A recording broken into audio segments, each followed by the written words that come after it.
नमस्कार दोस्तों, आज हम आपको अपने वीडियो के माध्यम से बताएंगे कि धरती पर एक बेटा ऐसा भी था जो अपने माँ बाप को अपने जान से भी ज्यादा प्रेम करता था। तो मित्रों, आप इस वीडियो को अंत तक जरूर देखिए। पौराणिक युग में शांतनु नामक एक सिद्ध साधु थे। इनकी पत्नी भी एक सिद्ध धर्मपरायण नारी थी। कहानी उस समय की है जब शांतनु और उनकी पत्नी बहुत वृद्ध हो चुके थे और उनकी आंखों की रोशनी भी चली गई थी। इन दोनों का एक पुत्र था जिसका नाम था श्रवण कुमार। श्रवण कुमार बहुत ही सरल स्वभाव का व्यक्ति था। माता पिता के लिए उसके मन में बहुत प्रेम एवं श्रद्धा थी। वो दिन रात अपने माता पिता की सेवा करता था। अपने माता पिता का बच्चों की तरह लालन पालन करता था।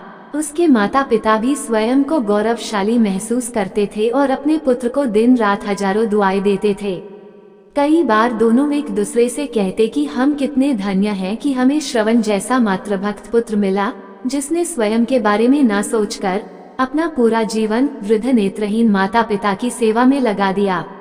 इसकी जगह कोई अन्य होता तो विवाह के बाद केवल स्वयं का हित सोचता और बूढ़े नेत्रहीन माता पिता को कहीं छोड़ आता और खुशी से अपना जीवन व्यापन करता।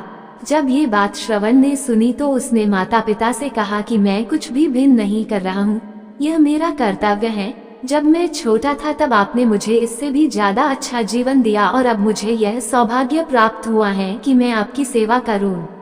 आप दोनों जो भी इच्छा रखते हैं मुझसे कहे, मैं उन्हें अवश्य पूरा करूंगा। तब शांतनु और उसकी पत्नी कहते हैं, पुत्र श्रवण, हम दोनों की आयु बहुत हो चुकी है, अब जीवन का कोई भरोसा नहीं है।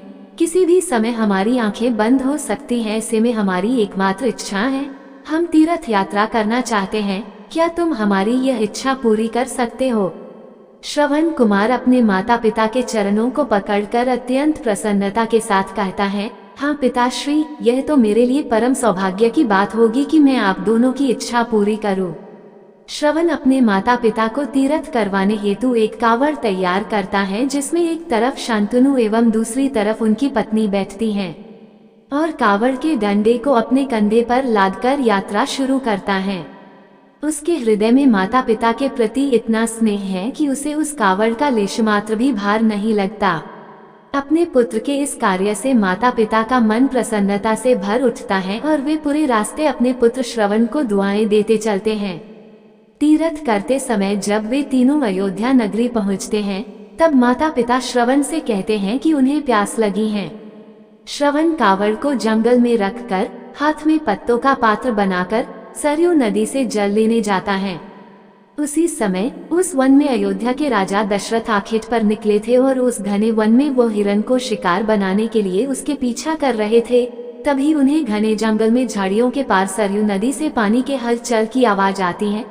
उस हलचल को हिरण के पानी पीने की आवाज समझकर महाराज दशरथ शिकार के उद्देश्य से तीर चला देते हैं और उस तीर से श्रवण कुमार के हृदय को आघात पहुंचता है, जिससे उसके मुंह से पीड़ा भरी आवाज निकलती है, जिसे सुन दशरथ स्तब्ध रह जाते हैं और उन्हें अनहोनी का एहसास होता है और वे भागकर सरयू नदी के तट पर पहुँचते हैं, जहाँ वे अपने तीर को श्रवण के हृदय में लगा देख भयभीत हो जाते हैं और उन्हें अपनी भूल का एहसास होता है।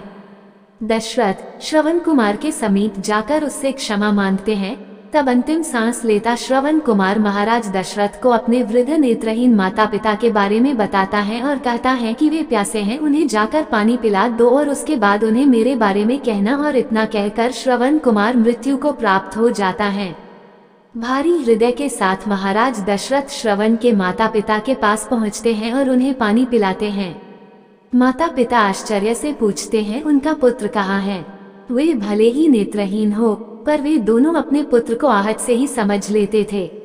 माता पिता के प्रश्नों को सुन महाराज दशरथ उनके चरणों में गिर जाते हैं और बीती घटना को विस्तार से कहते हैं। पुत्र की मृत्यु की खबर सुनकर माता पिता रोने लगते हैं और दशरथ से उन्हें अपने पुत्र के पास ले जाने को कहते हैं। महाराज दशरथ कावड़ उठाकर दोनों माता पिता को श्रवण के शरीर के पास ले जाते हैं।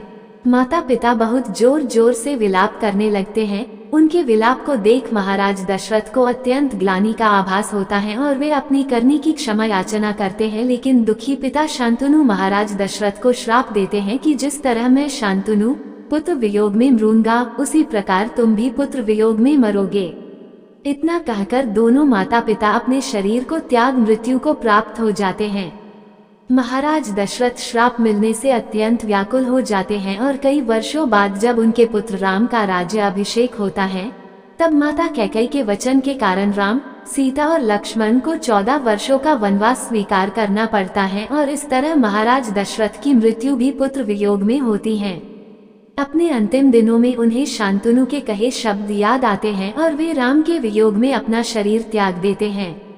तो मित्रों, आपको यह वीडियो कैसा लगा कमेंट करके जरूर बताएं और हमारे चैनल कलयुग वाणी को सब्सक्राइब जरूर कर ले।